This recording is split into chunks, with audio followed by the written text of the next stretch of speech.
Nurse Elizabeth Smith has contracted the Ebola virus from her patients. She is bleeding profusely.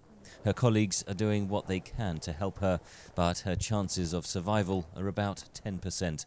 This clinic in Foya, Liberia, is witnessing a sharp rise in Ebola cases. Medical workers warn the outbreak in West Africa is like nothing seen before. London School of Hygiene and Tropical Medicine Director Peter Pyatt.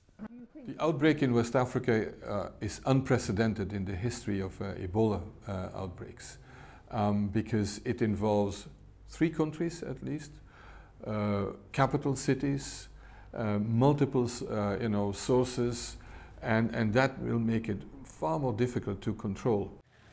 Community health workers take blood samples from the deceased to check for the Ebola virus, in this case from a new mother whose death is as yet unexplained.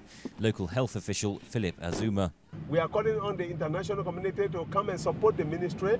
Right now we can't do it now, we need the international support. Ebola causes fever, vomiting, bleeding and diarrhea. It is spread through contact with the blood or other fluids of infected people. Doctors say a lack of understanding is contributing to its rapid spread. Porous borders between the affected countries make it difficult to contain. Families often bury victims in secret, says Dr. Sheikh Moa Khan of Guinea Government Hospital in Sierra Leone. By the time people are dead with the Ebola, they are more infectious than all. So if they take care of their burial or their own, 10 more will be infected.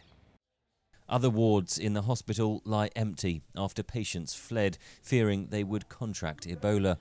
On the outskirts of Guinea, checkpoints have been set up to screen for anyone carrying the disease. Some victims try to avoid detection, preferring to die in secret, says Dr. Pyatt. Fear of the virus and distrust of authorities and of the health system probably is as bad and as dangerous as the virus itself.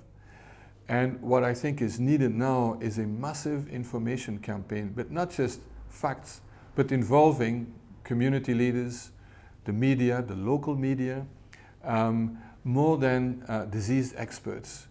In Liberia, authorities bury the dead in unmarked graves in the middle of the bush. The disease is so infectious that disinfectant is sprayed every step of the way. Protective clothing is buried along with the body. The death toll from the outbreak is growing. Doctors warn the response has to date been far from adequate. Henry Ridgwell for VOA News, London.